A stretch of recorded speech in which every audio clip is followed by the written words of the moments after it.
knew I wanted to do some kind of music because I feel like I would be miserable if I did anything else.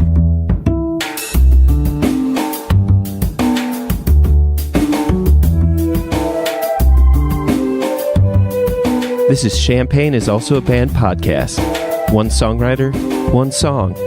I'm Sven, your host for a journey into the music of Champaign-Urbana.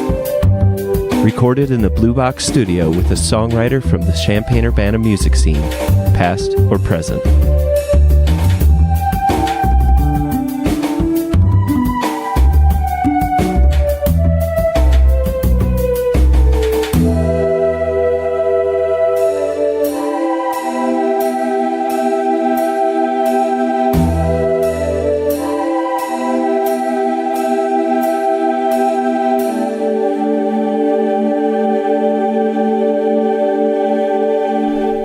Welcome to Champaign is Also a Band podcast. This is Sven, and I am here with Zoe Willott.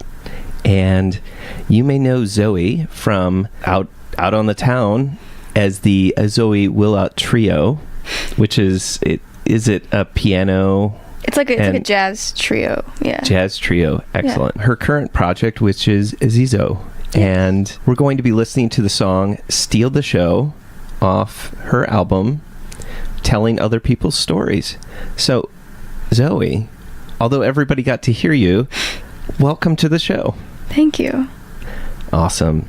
So, I guess without further ado, let's listen to the song, and then we'll talk about it.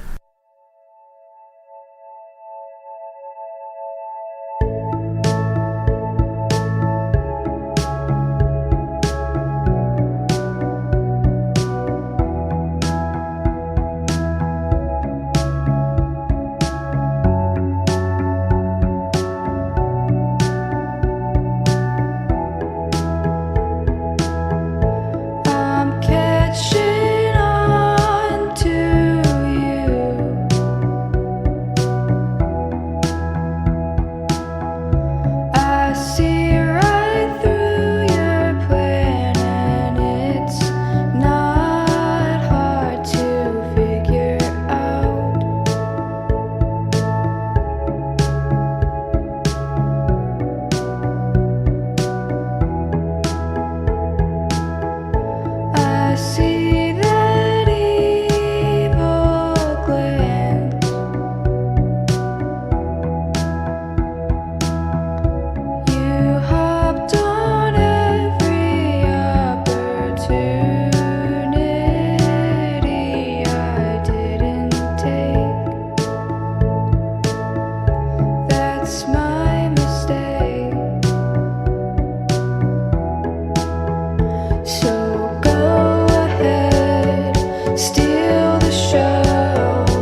Okay, so let's dig in. Okay. That's a good. I think that works, right? Yeah. That definitely works. Yeah. Awesome. My favorite first question is: did this song start off as lyrics, a melody, or did you have something on that you had put out on the piano that you had played? Actually, okay. So I feel like a lot of this album was like each song was kind of inspired by a different song that I was listening to at that time. And this one was pretty heavily influenced by Space Song by Beach House. I don't know if you've heard the song, but so it had this very like, I don't want to say that it was like flat, because it's not, I mean, I feel like flat's a bad word to describe it, but it's a very like calm vibe the whole way through. And I wanted something that was like that had something that continued the whole way through. So I had this like fake organ patch on Logic, and I was like, okay, let's think of like what I could play that could go through the whole song and just fit. So I played like a fourth on the organ, and I was like, all right, that works. So then I just kind of like built it around that. I got the beat going and the little like guitar, like do do do do, you know. That's that fourth that fades in at the very beginning, right? Yes. You know, just like, and then fades out at the end. Yeah. So because it does actually continue all the way through. Well, it changes. That sound pretty much goes through the entire song. Right. So you've got like pads go, you know, these fourth pads kind of going through there. Yeah. How did this develop from that fourth into, you had that sound and then you wanted to build words upon it, or did you have the intention of using those words with that sound? Or did it just manage to just fit and you were like, oh, that's perfect? I think it just kind of fit, yeah. Because like, I feel like every song is different. Like sometimes I start with lyrics, sometimes I start with chords or whatever, sometimes I start with a beat. Like, it just kind of depends. But that one in particular, I started with that fourth thing, and then I did the chords, and then I did the lyrics. So one of the things that I kind of noticed, and I don't know if this was intentional or just comes across this way, but when you say flat, it kind of this kind of reinforced that thought, is that it feels like you're a lot farther away from the mic in this song, Steal the Show, as compared to the next song, because in the next song it's very isolated, and it's like your piano and your voice, and that one's Lost at Sea. Lost at Sea, thank you. Yeah. I mean, we can even hear you take your breaths, or you know, it seems very, very like personal. And so I was just curious if that was like intentional or just came out that way, considering the nature of both of the songs.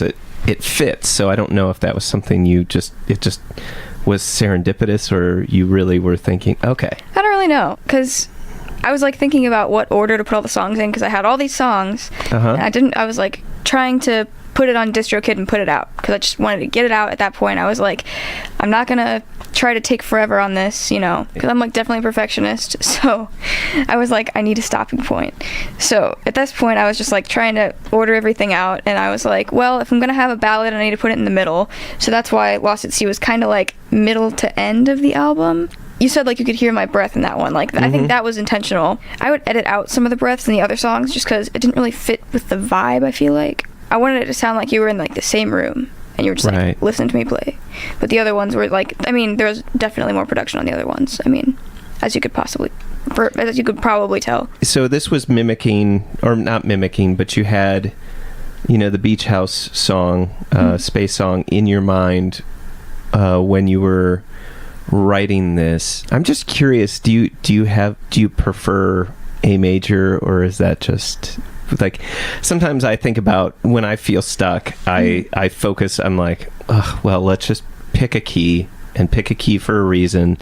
Like usually like A major in like the Doctrine of Affections is like this, is more of this joyous or what, I forget what it is, but it's supposed to be like celebratory.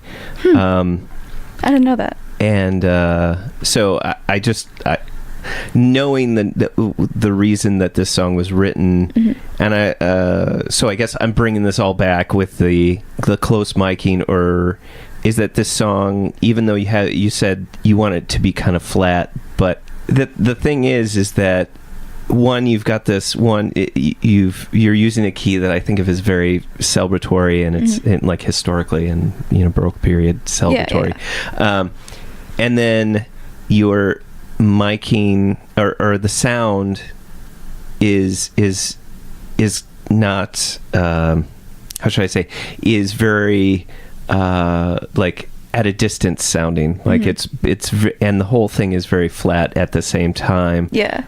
But knowing I think some of that is given with kind of a wink and a nod in some ways. And all the things that I'm alluding to, if you want to give kind of a story as to what the words are about, and just maybe even go into your background and journey and what started. Anyway, I'll ask that as a good question at some point. Okay, so most of the album is, telling other people's stories as it is, that's the title of the album.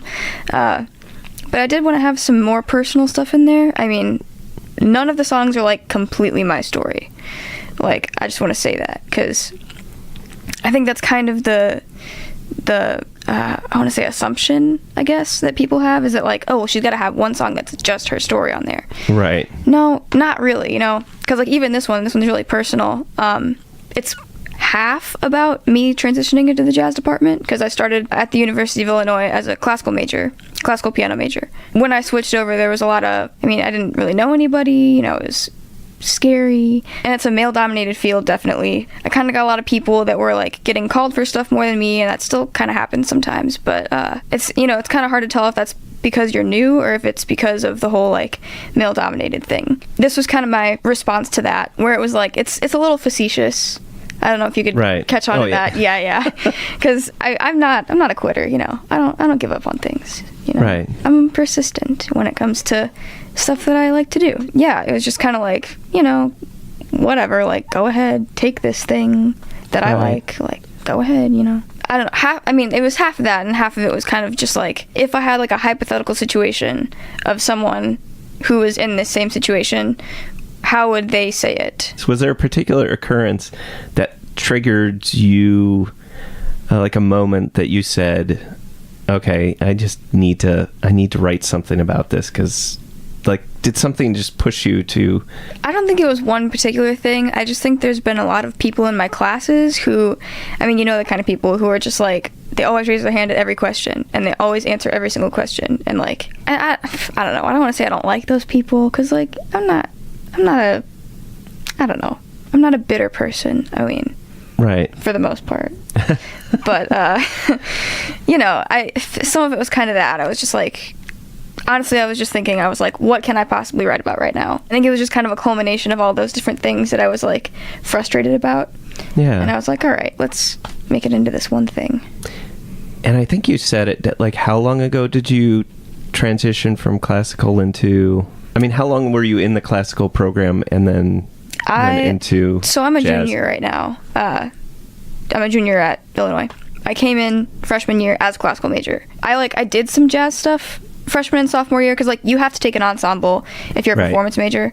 So I did a jazz ensemble both those years. But then after a while, I was like, do I really like this classical thing anymore? Not really. And I was just thinking about like practicality too. Like, could I really find a job doing that, at the places that I want to move to in the future? Probably not. It was kind of partially the culture, I guess, of classical music that had me switch over, because it's very perfectionist. And I'm not saying that jazz music isn't, because it definitely is. Like, you really have to perfect your craft if you're gonna go play places. But it was just a lot of unnecessary stress in the classical world that I wasn't really into. And it was, I wasn't really, I don't know, I wanted some creative freedom, and a lot of that is just like, play this music this way, the way it was written.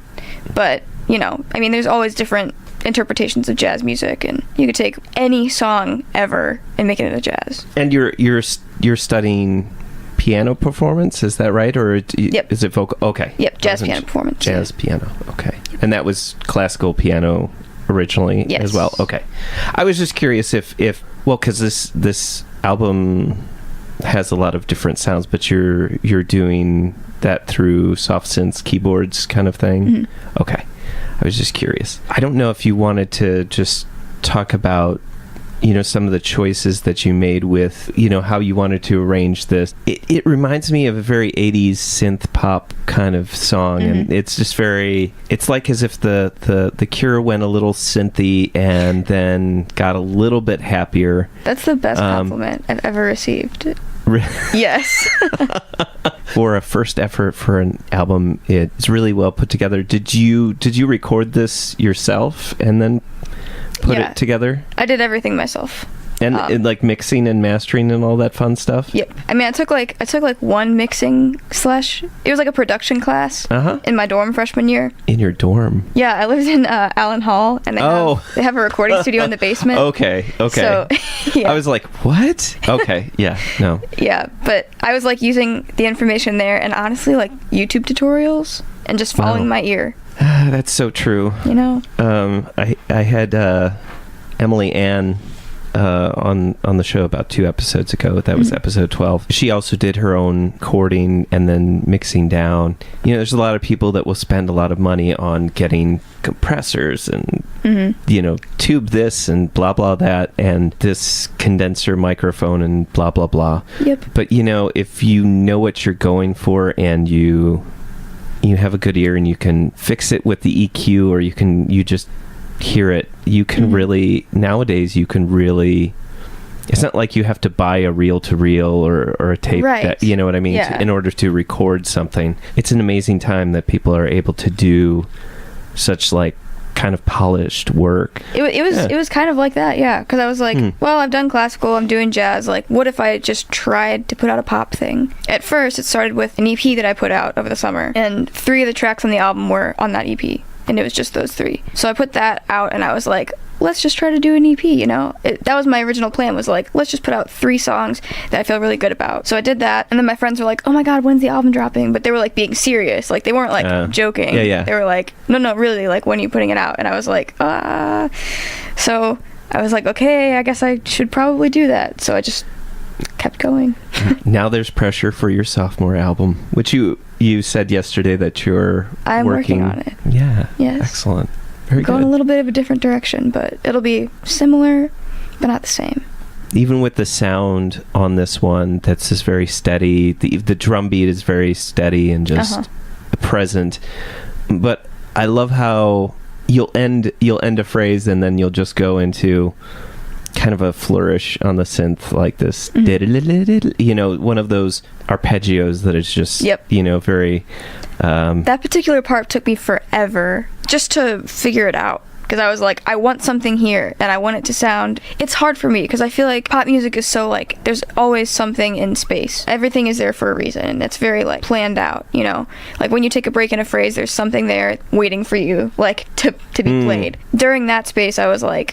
This is a really long space. I don't want people to get bored, you know? I don't want it to sound stupid. I was like, do I put a chord there? Do I, like, add some extra lyrics? And originally, in that part, it's on the second verse. I know, it's on the second verse. It's, there, I was going to say, you tore me apart, but then I thought about it, and I was like, that's kind of cheesy. I don't want to make it cheesy. I was like, what could I put here that doesn't sound strange? So I just thought of, like, I was like, oh, an arpeggio might be kind of cool, because, like, I was in that space song mentality, and I was like, I want it to sound like stars, and, like, I want something to be sparkly in there. It's a great sound to it, too, because it's like, it's dynamic. You don't just have the same sound with every note. And forgive me, because apparently I'm notorious for doing this. Notorious in my own mind. Nobody's approached me and been like, you have got to stop naming parts of a song something that they're not. Okay. But... and I have this thing where I typically call bridges when they're really actually just verses. But I think between the 2 choruses at the end where you said, seems like I'll just be the opening act. I mean, you even changed the chords that you're using through there. So I do think of that as a bridge. It's a bridge. But, okay. Yay! It's definitely a bridge. Everyone vindicated. So how do you decide to... like throw in that or for me, if I were to do a bridge or something, I'd be like, okay, how do I change kind of what I've already done? Do I just change it to the relative minor, or do I change it modally, or do I, you know, I mean, did you have a thought process on that, or is it something that, like, as you're singing it, you're like, okay, this just makes sense, like you hear it in your head? Or I'm curious if you're doing it from like a like a feel out kind of process, or you're doing it from like an analytical process? And I had mentioned earlier that sometimes I like talking a little bit more on the theory side of things. Of course, yeah. So I'm just curious what your approach in terms of like if you're going to make a change, do you just feel it out on the piano and just like kind of let your hands fall on something, or do you like think about it and go, I'm gonna go here and here instead? With this song in particular, I feel like, I mean, I do play, I play everything that I put in, but a lot of it is penciling it in the program because I use MIDI. So a lot of it is kind of like toying around with that, honestly. It was kind of like I heard it in my head thing, because I was like, it needs a change here, but I want it to be some kind of suspended thing. I don't want it to be like, I don't know, you probably know what I mean when I say I don't want it to sound final.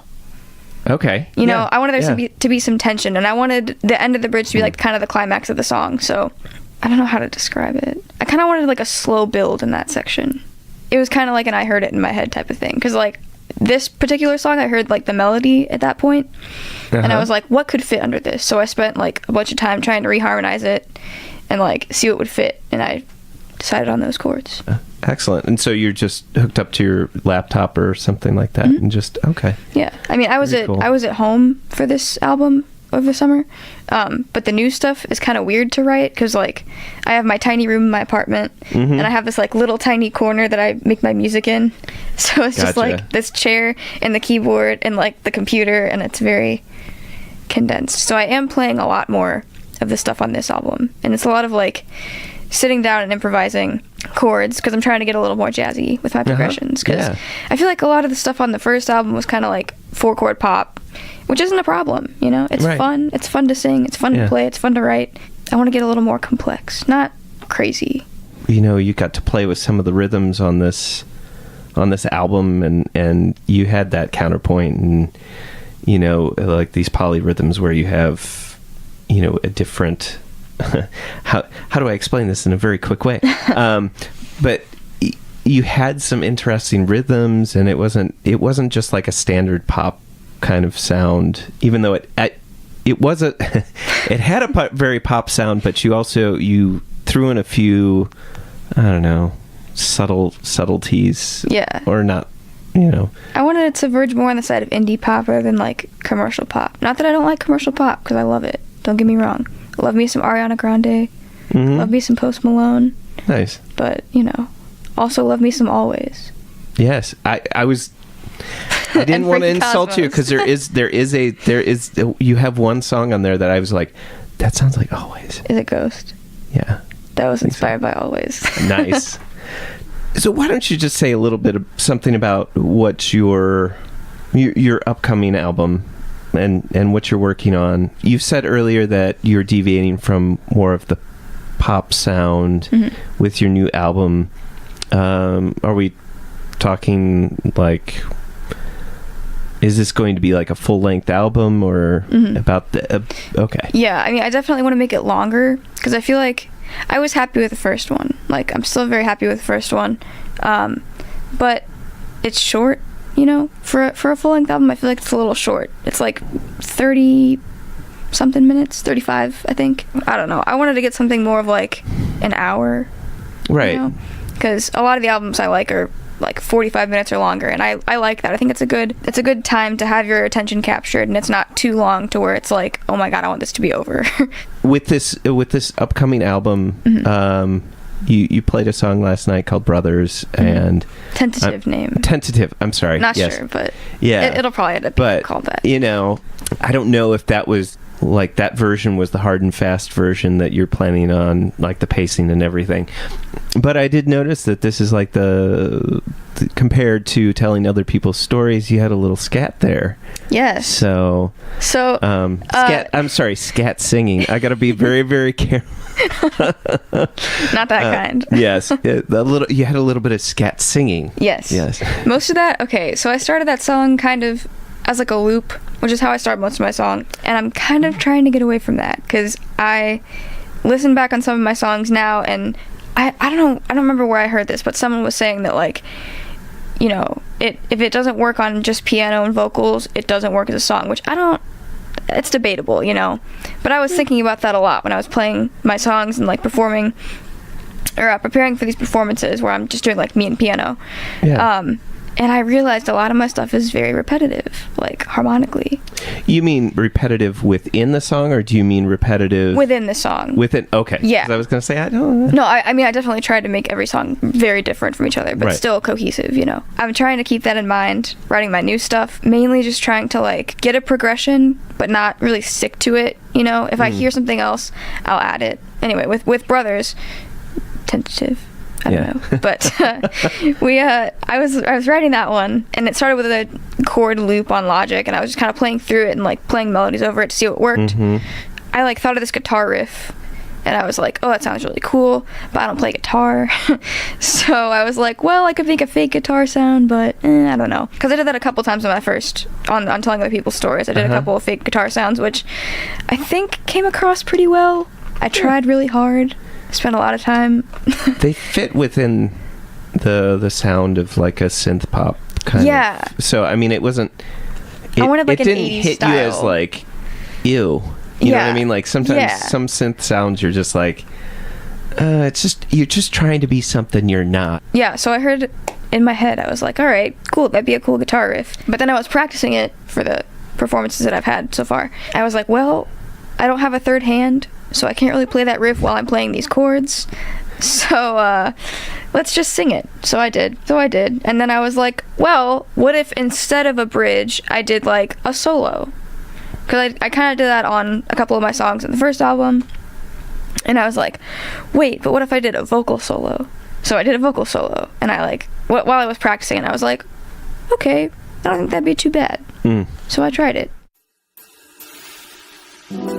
Champaign is Also a Band podcast is proud to support Jubilee Cafe. Jubilee Cafe is a free weekly meal program at Community United Church of Christ, 805 South 6th Street in Champaign, Illinois. Jubilee Cafe serves a home-cooked meal from 5 to 6:30 each Monday. Their mission is to feed hungry people by cooking healthy, delicious meals and by serving their guests restaurant-style with servers waiting on tables. Jubilee Cafe is open to anyone who cares to eat with them. Because food insecurity among students is so high, they serve students as well as others in and around the Champaign-Urbana community who struggle with hunger. Meals are free to all and will be served each Monday evening, located in the accessible lower level of the building at 6th and Daniel Streets in Champaign. For more information on the meal or how to volunteer, go to the Jubilee Cafe CUCC Facebook page or email them at jubilee.cafe@community-ucc.org. That's jubilee.cafe@community-ucc.org.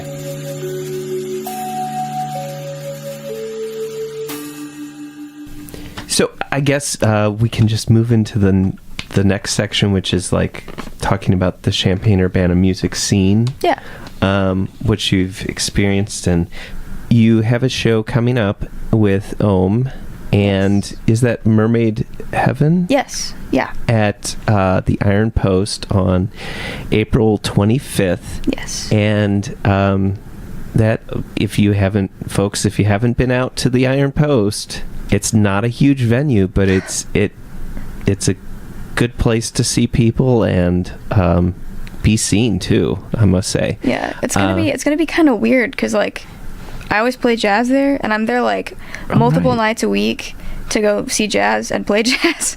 So it's gonna be kind of weird not doing that there. And I'm gonna be with my band, who are all jazz majors. Oh, so you're actually playing as like a full band? Yes. For this? Yeah, Oh, I'm very excited about it. That should be really fun. Yeah. So like just guitar, bass, drums, piano. Yep. Nice. That's gonna be great. Where is your favorite place to go see music in Champaign-Urbana? Honestly, I really like Exile on Main Street. Although there's a lot of solid walls for the sound to bounce off of, it's like all that extra sound just gets. You'd think that it would be deafening in there, but it really manages nice to like sound pretty good. Yeah. Yeah. So it was kind of weird going from there to Credit Art Museum because like the acoustics are wildly different in both those places. Yes. But did you notice that they have, on like the corners by the entrances, they've got little like bass traps? Do they? Yeah, like they were like white squares about 1.5 foot by a foot and a half, like that they had on the wall. They were like 3 inches deep.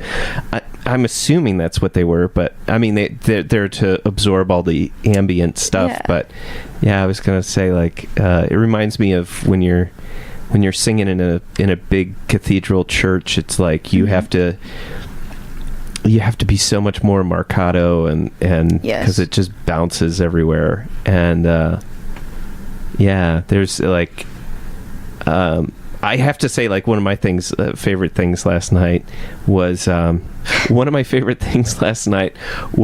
Asar, who would finish a phrase and just have enough of a pause in there that you would hear it echoing through the different chambers. I noticed that in the things, and it was just so neat. Yeah, I love the way he used space, because he didn't have a track behind him, so it was just his voice. Yeah, it was really cool the way he just let it ring. Yeah, although what it reminds me of is singing in the shower, right? Because you have everything, you've got that you don't feel naked. Wait, that sounded weird, but you don't feel naked. There's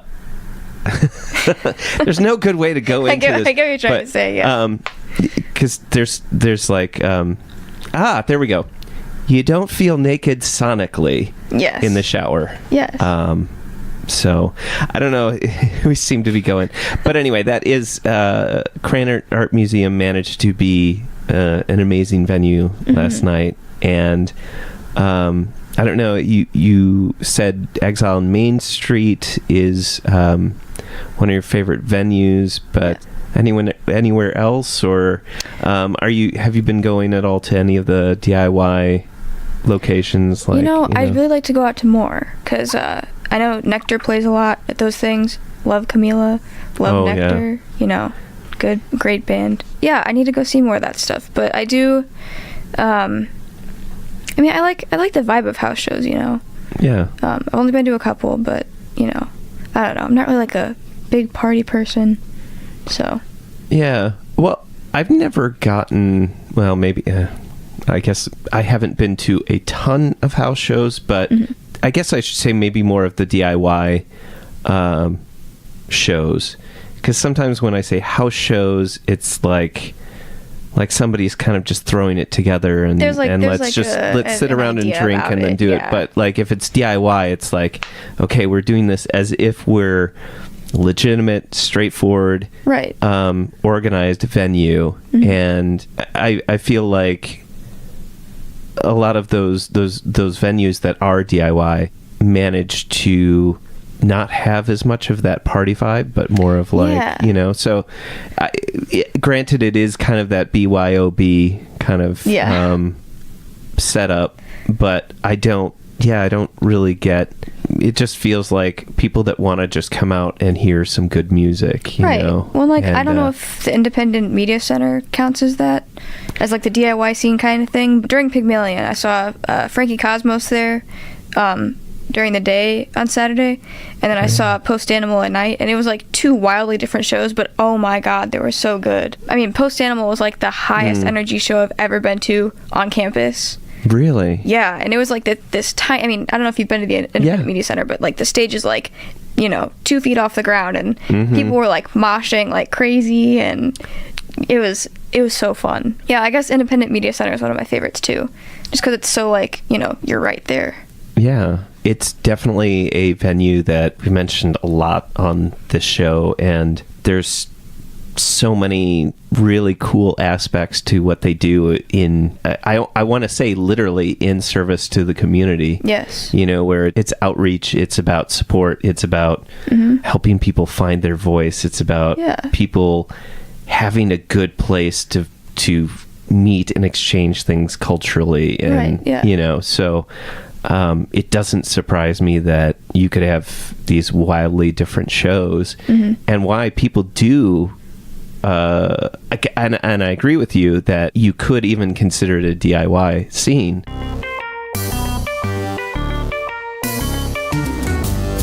Champaign is Also a Band podcast is proud to support Exile on Main Street. Exile on Main Street, located in the old train station building at 100 North Chestnut Street in downtown Champaign, has been helping to build record collections since 2004. Carrying a wide array of new and used LPs, CDs, and video games. Exile on Main Street has something for just about any music enthusiast and old-school gaming devotee. Exile also hosts regular free live music shows on its stage, so be sure to check out their Facebook, Instagram, and Twitter pages for the up-to-date details on the next upcoming event. Open 7 days a week, they can be reached by phone at 217-398-MAIN. That's 217-398-6246. Zoe, okay. What is your favorite non-musical thing? Oh my god, that's so hard. Well, you could say your top 5 if you'd like, or top 20, or your top 100. Huh. Well, we don't have time for that, but top 5 at least. I gotta think about that, because I feel like most of what I do is musical. It's hard to separate myself from that, you know? Why don't we just deviate and be like, so when did you pick up playing the piano? So, alright. It was a little different, because I feel like a lot of people's parents force them to play, you know? But I actually asked for lessons for my 8th birthday. Really? Yeah. That's awesome. Yeah. So there was just something about the piano that reached out to you, and did you actually play on a piano, or did you have a keyboard did you at that point force your parents to buy you a piano? Well, I mean, so I started classical lessons when I was 8, and originally we had an upright. It was like a refurbished upright, I'm pretty sure. When I got to like high school, my teacher was like, yeah, she can't play on an upright anymore, because I was playing like hardcore classical pieces. Grands and uprights are not the same. No. At all, sound-wise. Yep. So even the pedals are different. Like the middle pedal, I don't know the technical term for it, but on my upright, it lowered a cloth in front of all the hammers, so it'd make it quieter. But on an actual piano, if you're like already playing a note and you press the middle pedal, it'll hold down that note, and then all the other notes aren't held down. The left one is the one that moves over and only plays 2 strings instead of 3. Like, so the far right is the one that just opens it up. Yeah, so that they all sustain. Yeah.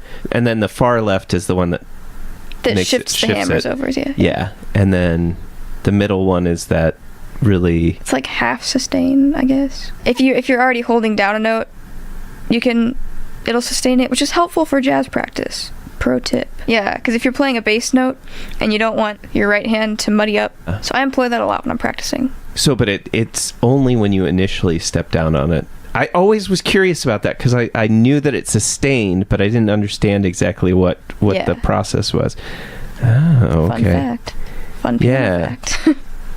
Yeah, so you can just have that, like, you can hit that, like, the pedal tone and then move on to other things, and that pedal tone will just hold on to that note. Yep, but none of the other stuff will. Right. Yeah. Oh, kick ass. Yeah. Like that.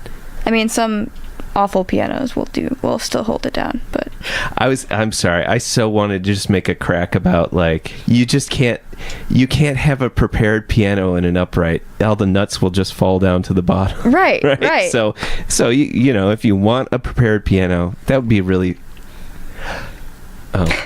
no, I'm just thinking of actually going for piano lessons where it's like, yeah, I teach prepared piano, so it's like, this is unacceptable. All the nuts are just falling down to the, My roommate's actually playing a piece by Henry Cowell. Oh. I think it's called the Aeolian harp, but he uses like the chords from Chopin's Aeolian harp etude. What you have to do is you have to you hold down the pedal and you lightly depress the notes that you want to sound. You go in the inside of the piano and you pluck all the strings like a guitar. You strum all the strings. Oh. And only the ones that you're lightly depressing will play. So it'll sound you'll hear all the strumming, but only the ones that you want to sound will sustain. That's beautiful. Yeah. Yeah. I'm picturing that. It sounds really cool. You asked for lessons at the age of 8, and then when did you decide I want to make a career out of this? I want to like pursue this. I think this is something that I want to do. I had, I think, 3 different teachers at the same studio, like during elementary school and middle school. And then in high school, I was like, okay, I want to get serious about this. So I was like, I want a really strict teacher that's going to like make me do my shit. I don't know if I can say that. This is, oh yeah, no, Okay. this is, yeah, I was going to recommend that you swear more just because, no, I'm just kidding. I can do but yeah, that. I mean, you can, yeah, I'm very no, good I at have that. it so that it's all explicit and that kind of thing. So Okay, it's cool. Yeah. I got a free pass now. So yeah, I got to high school and I was like, all right, I want to get serious and I want to get a lot better at classical piano. And it's kind of the only thing I can see myself doing with a career right now. Like, for a while, I was thinking about doing, like, forensic science, which is, like, so weird to me now, because I wouldn't even think of doing that. I mean, I've always been interested in, like, true crime type stuff. Right. But, like, not enough to the point where I, like, would want to be in a lab, like, working on that kind of thing. I'm from St. Louis. I started studying with a professor at University of Missouri St. Louis. I was like dual enrolled as a college student in that. So I had to do like juries and everything, like play for the professors like finals. When I was like applying for colleges, I was like, all right, now I got to figure out what I want to major in. So I was like, do I want to do like piano performance, or do I want to do like music ed, or do I want to do, I knew I wanted to do some kind of music because I feel like I would be miserable if I did anything else. Right. Quite honestly. Just because, like, I can't see myself, like, sitting in an office. Unless it's, like, music related, you know. You know, I could work for, like, a recording company. That'd be great. As long as it has something to do with music, you know. So I stuck with piano performance. And then I got into it, and I was like, this is not for me. Just the classical part. Going from your sophomore to junior year, that's when you, like, the classical just isn't doing for me.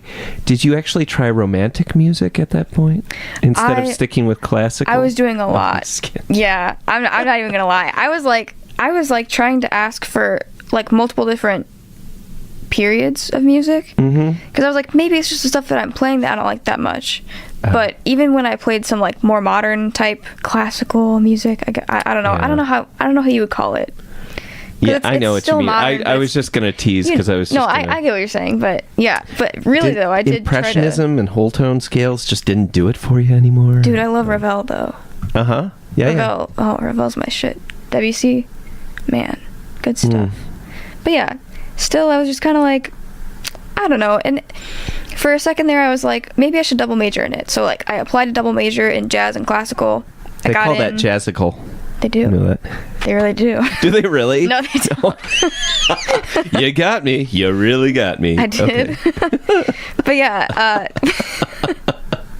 Nice, sorry. It's okay. I was like looking into the logistics of everything, and I was like, I'm going to have to do 2 junior recitals, 2 senior recitals. Like, they wouldn't let me merge them. And that's like full preparation. You spend like... That's like an hour forever. Each. Yeah. The minimum for those is like an hour of music. So I was like, well, do I really want to hate myself for 2 years? And I would have had to stay for 5 years too. So do I want to hate myself for 3 years? Not really. So I was like, well, if I'm gonna pick, I would pick jazz. So I picked jazz because I feel like if you can play jazz, you can play anything. If you have the theoretical knowledge, like, you just lend yourself to other genres, I think. There's a precision and imprecision that is found in jazz that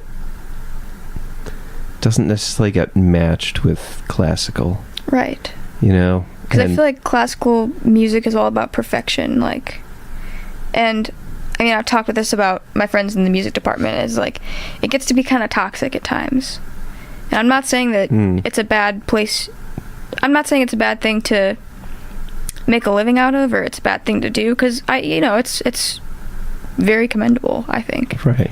But for me personally, like, I already have enough perfectionism issues, so, you know. Yeah. So is there a particular, jazz musician or composer or that like really floats your boat, or is kind of your inspiration for? Yeah, so when I was starting jazz, I did some in high school, but it wasn't like, I wasn't serious about it, I was just like, haha, I'm gonna play some blues, haha. But I didn't really like it until I got to college, I'll say it that way. When I started taking lessons, I took lessons with a TA the first 2 years. He was great. And he introduced me to Sonny Clark, this jazz pianist. And I, immediately loved his style. Because there's one particular record, Sonny Clark Trio, Rudy Van Gelder edition. The cover is, white with, a green and yellow and red piano keyboard. It's really cool. It's all, jazz standards. I don't think there were any originals on that record. Something about the way that he played and his harmonies, and something about the way that the record was mixed, it was just warm, I guess you could say. I got it. And it's a great record. I still listen to it all the time. And I've actually thought about doing that entire record for my senior recital. Is it vocals too, or no? It's just piano trio. Just piano. Piano trio, yeah. So it's him. I want to say Paul Chambers and Philly Joe Jones. I'm not sure about that. Okay. I should know that. But yeah, so it's just the personnel is stacked, How recent is that it's recording? Old. It's from the 50s, 60s. Okay. I think it's a Blue Note record. Any others that you... I'm really inspired. The Bad Plus. It's a modern jazz trio. They recently just switched out their pianist, actually. I took a trip to New York with my parents for winter break last year, so 2017. Yeah. So we saw the Bad Plus while we were in New York at the Village Vanguard, which was awesome. Loved it. But that was when they still had their previous pianist, Ethan Iverson. And I think that was one of their last performances with him. And then we saw them again in this January, the new pianist. And the dynamic was definitely different, but it was really interesting to see how they played the same music with different stylistic interpretations. Yeah. Well, Zoe, thank you so much for coming out to Sidorus and talking with me about your music and playing piano and why Jazzical is not a real thing. And I'm looking forward to hearing what new things are coming out with the new album. And you're actually thinking this year though, or something, or? I'm hoping so, yeah. All right. Thank you for coming out. Thank you.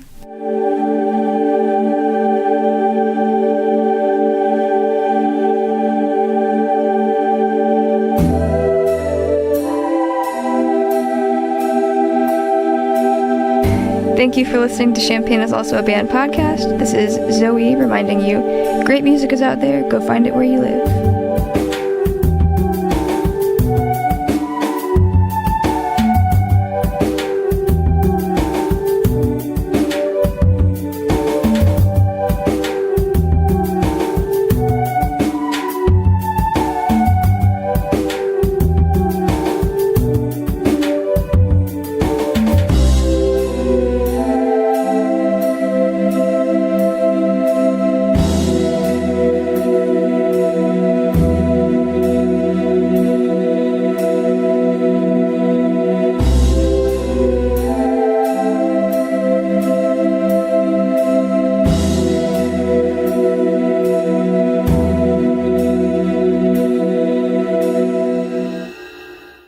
You almost have an NPR voice. It's so good. Studio, South Peter, on the inside.